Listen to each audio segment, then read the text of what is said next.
साथियों, कई बार आप लोगों ने देखा होगा कि जब भी कब्जे की बात आती है, तो अगर किसी के मकान पे कोई किराएदार बहुत सालों से रह रहा है, तो वो ये दावा कर सकता था कि जो है कि इसमें जो है हम 12 साल से रह रहे हैं और इसमें हमारा कब्जा है और इस बात पे मकान मालिक कुछ भी नहीं कर सकता था। लेकिन अभी-अभी जो एक जजमेंट आया है 2024 में, उसको मैं बताऊँगी कि सुप्रीम कोर्ट ने ऑनरेबल सुप्रीम कोर्ट ने ये बता दिया है कि उसकी मियाद कितनी होती है और एडवर्स पोजीशन जो है वो किस पे लागू होता है, कब लागू होता है और कहाँ लागू होता है। यानी कि अभी-अभी जो एक सुप्रीम कोर्ट का जजमेंट आया है, उसमें ये साफ कहा गया है कि अगर मकान मालिक चाहे तो जो है 12 साल से पहले वाले कब्जे को भी खाली करवा सकता है। और अगर आपके बीच मकान मालिक और किराएदार का संबंध है, तो आप कभी भी उस ज़मीन के, उस मकान के मालिक नहीं बन सकते हैं। ये अभी-अभी जजमेंट सुप्रीम कोर्ट का आया है और मैं आप सभी लोगों के लिए लेकर के आई हूँ। तो आइए स्वागत करते हैं आज के वीडियो का। और मैं हूँ एडवोकेट अमृता रावत, उत्तराखंड के डिस्ट्रिक्ट पौड़ी गढ़वाल से। और मैं समय-समय पे आप सभी लोगों के लिए एक ऐसे विषय और वीडियो लेकर के आती हूँ जो सुप्रीम कोर्ट से जो तुरंत ऑर्डर निकलता है, वह मैं समय-समय पे आप लोगों तक पहुँचाती हूँ।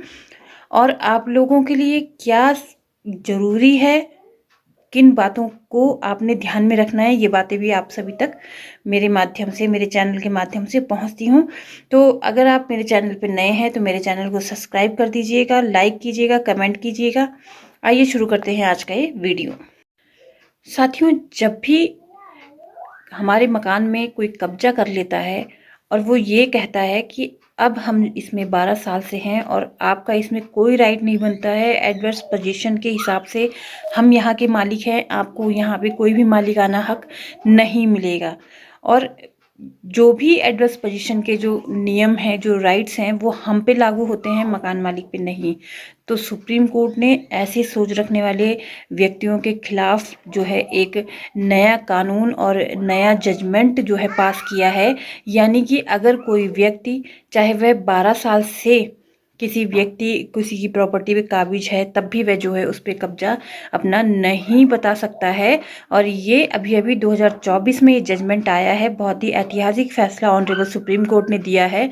और ये जो भी ऑनर हैं, जो भी जो है मकान मालिक हैं, उस किसी प्रॉपर्टी के ऑनर हैं, उनके लिए ये एक रामबाण जजमेंट साबित हुआ है। अगर कोई उनके मकान में, कोई ज़मीन पे जो है बहुत सालों से कब्जा करके बैठा हुआ है, वो खाली नहीं कर रहा है, तो ये उन लोगों के लिए बहुत ही ऐतिहासिक और जो है सराहनीय उनके लिए जजमेंट होने वाला है। इस जजमेंट को ज़रूर देखिएगा। और जो एडवर्स पोजीशन है, उसमें जो है किस तरीके से जो है मकान मालिक और किराएदार के संबंध होने चाहिए, उस संबंध में ये जजमेंट आया है। नमस्कार साथियों, मैं हूं एडवोकेट अमृता रावत और मैं उत्तराखंड के डिस्ट्रिक्ट पौड़ी गढ़वाल से हूं। मैं आपको समय समय पे सुप्रीम कोर्ट की जो भी रूलिंग, जो भी जजमेंट आते हैं, उनसे रूबरू कराती हूं। और जो भी नियम और कानून आप लोगों के लायक होते हैं, आप लोगों से जुड़े होते हैं, उनको भी जो है आप तक पहुंचाती हूं बहुत ही आसान और सरल भाषा में। क्योंकि कानूनी भाषा शायद आप में से कईयों की समझ में ना आए, इसलिए मैं बहुत ही सरल शब्दों में और सामाजिक बोलचाल की भाषा में जो है आप लोगों तक जो है कानून की जानकारी को पहुंचाने का प्रयास करती हूं। तो अगर आप मेरे चैनल पे नए हैं तो मेरे चैनल को लाइक और सब्सक्राइब कीजिएगा और ढेरों कमेंट कीजिएगा। मुझे बताइएगा कि अगर आपकी कोई भी कानून से संबंधित समस्या है तो मैं ज़रूर प्रयास करूंगी कि आपकी समस्या ख़त्म हो सके। तो आइए शुरू करते हैं आज का ये वीडियो। तो साथियों, सबसे पहले उस केस का नाम जान लेते हैं। ब्रिज नारायण वर्सेस सुदेश कुमार 2024 के जजमेंट में जो है ये कहा गया था कि एक मकान मालिक और एक किराएदार का संबंध कैसा होना चाहिए और क्या एक मकान मालिक का जो है अपनी प्रॉपर्टी में उस समय हक ख़त्म हो जाता है जब उसमें कोई जो है 12 साल का अपना एडवर्स पोजीशन दिखा करके जो है कब्जा साबित करता है। क्या वह मकान मालिक कुछ कर नहीं पाता उस समय? तो आइए जानते हैं ब्रिज नारायण की इस पूरी कहानी को। साथियों, इस केस में होता कुछ यूं है कि ब्रिज नारायण जी जो कि इस केस में वादी होते हैं, उनके द्वारा एक प्रॉपर्टी जो है 1966 में खरीदी जाती है। एक सेल डीड के द्वारा, रजिस्ट्री के द्वारा जो है एक प्रॉपर्टी खरीदी जाती है 1966 में। और वो जो है उस समय तो उस प्रॉपर्टी में कुछ नहीं करते हैं, लेकिन जब 1975 में वह अपनी प्रॉपर्टी के पास जाते हैं, उसमें कुछ कंस्ट्रक्शन करवाने की सोचते हैं, तो उस समय उन्हें पता चलता है कि वहाँ तो कोई और ही बैठा हुआ है, वहाँ कोई और ही काबिज है।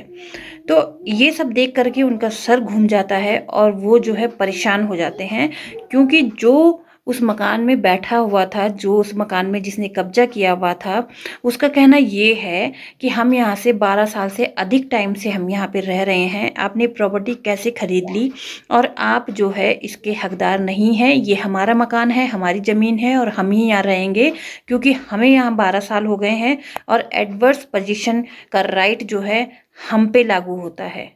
और किराएदारों का ये कहना था कि आपने ये प्रॉपर्टी 1966 में खरीदी है, जबकि हम यहाँ पे जो है 1944 से रह रहे हैं, यानी कि जिनसे आपने ज़मीन खरीदी है, ये मकान खरीदा है, उन पे भी जो है हम लोगों का केस चल रहा था, हम लोगों का। और ये मकान मेरा है, आपने ये कैसे खरीद लिया? मैं तो 1944 से यहाँ पे काबिज हूँ और ये मकान मेरा है। जब बृजनारायण जी ये बात सुनते हैं तो बड़े ही परेशान होते हैं। साथियों, सभी लोग परेशान होते हैं, क्योंकि उन्होंने अपनी मेहनत की कमाई से वो मकान खरीदा था, वो ज़मीन खरीदी थी। तो जब बृजनारायण जी इन सब बातों को सुनते हैं और बड़े हताश होते हैं, तो वो सीधे अपने शहर की सिविल कोर्ट में पहुंचते हैं और वे एक सिविल सूट वहां पे दाखिल करते हैं। जब ब्रिज नारायण शुक्ला जी के द्वारा जो है सिविल कोर्ट में सूट फाइल किया गया, तो वो सूट जो है जीत भी गए, क्योंकि सिविल कोर्ट ने ये कहा कि आपका ही प्रॉपर्टी में हक है, क्योंकि आप ही उसके मालिकाना हक रखते हैं, आप ही उसके मालिक हैं, क्योंकि आपने रजिस्टर्ड सेल डीड से जो है वो प्रॉपर्टी खरीदी है, ना कि वो किराएदार मालिक है।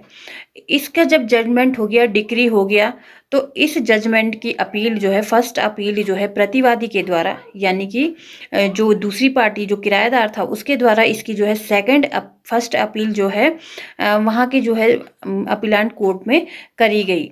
लेकिन वहाँ भी उसकी नहीं सुनी गई और वहाँ भी यही जो लोअर कोर्ट के जजमेंट को जो है बरकरार रखा गया। कहा गया कि जो भी रजिस्टर्ड डीड के द्वारा जो है खरीद के आया है, यानी कि ब्रिज नारायण शुक्ला, वही जो है इस प्रॉपर्टी के मालिक होंगे और उन्हीं को ही जो है ये प्रॉपर्टी जाएगी। और इस ऑर्डर को लेकर के प्रतिवादी के द्वारा जो है सुप्रीम जो वहाँ का हाई कोर्ट है, वहाँ का दरवाज़ा खटखटाया गया और हाई कोर्ट में अपनी दलील रखी गई कि जो ये प्रॉपर्टी है वो जो है वादी के द्वारा 1966 में खरीदी गई, जबकि मैं यहाँ पे 1944 से काबिज हूँ।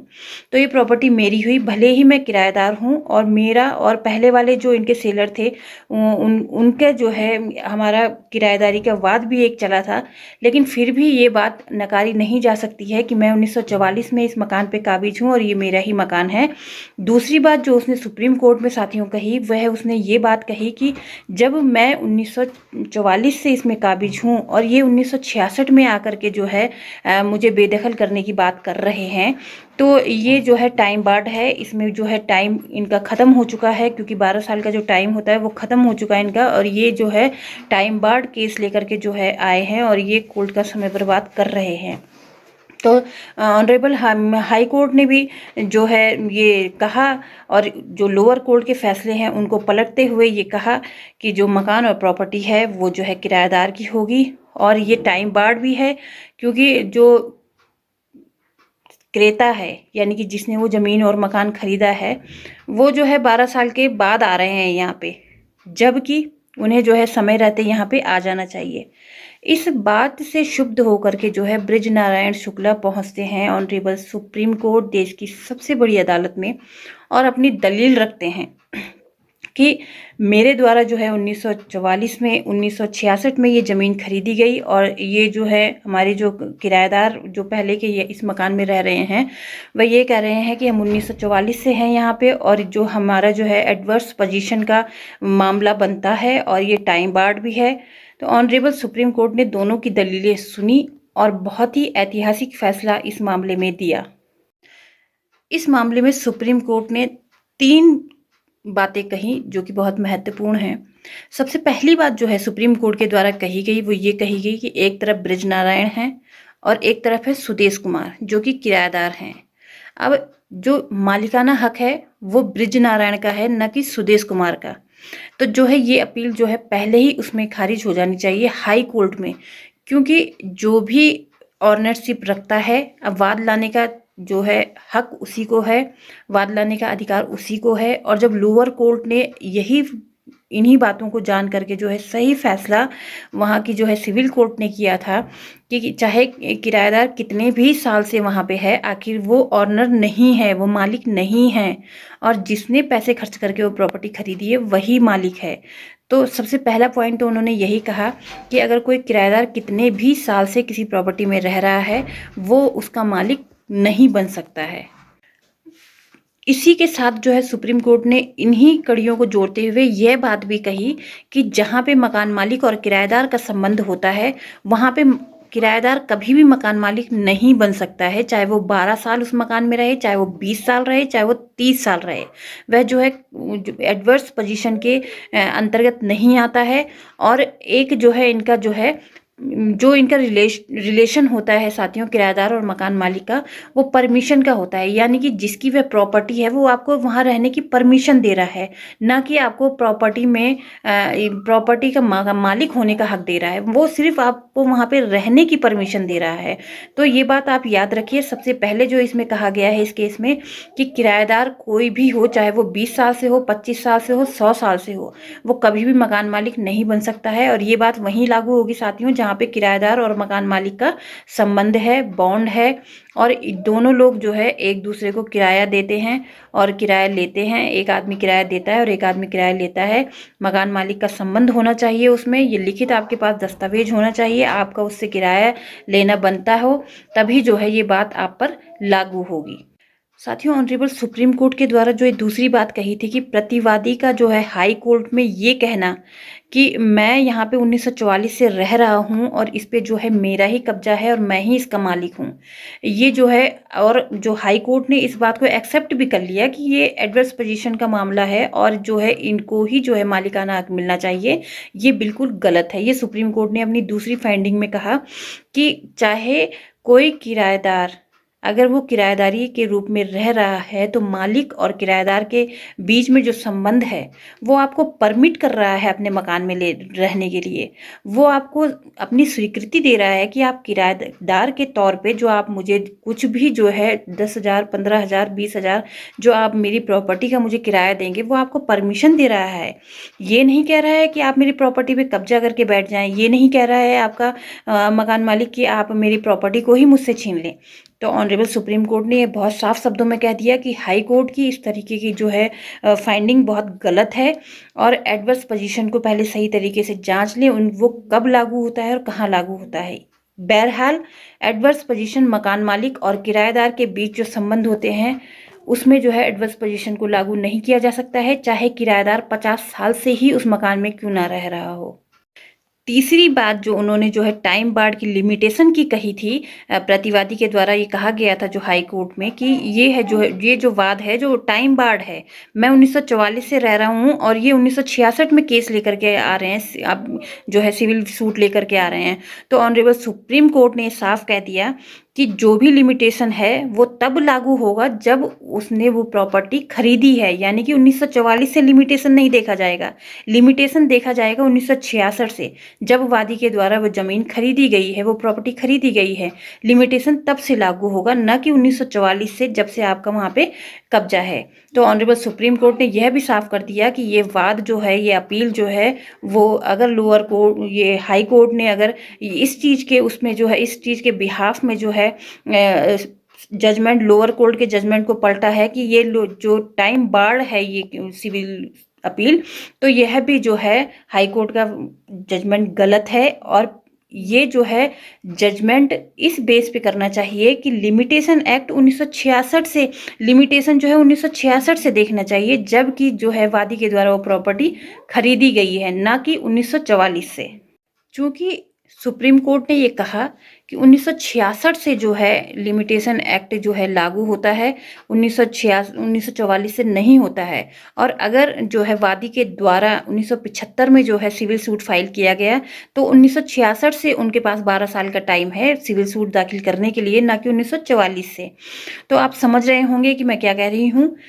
जब बृजमोहन के द्वारा जो है 1966 में ज़मीन खरीदी गई, तब से लेकर के 12 साल तक का उनके पास टाइम था। अगर उन्होंने 1975 में भी सिविल सूट दाखिल किया है, तब भी जो है वह टाइम बार्ड नहीं है।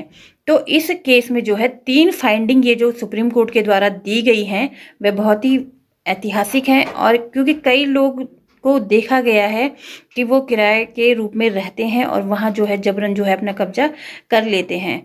तो ये जो फाइंडिंग सुप्रीम कोर्ट के द्वारा दी गई है, ये बहुत ही जो है उन लोगों के लिए बहुत ही रिलीफ का काम करेगी जो इन सूटों से, सिविल सूट से जूझ रहे हैं।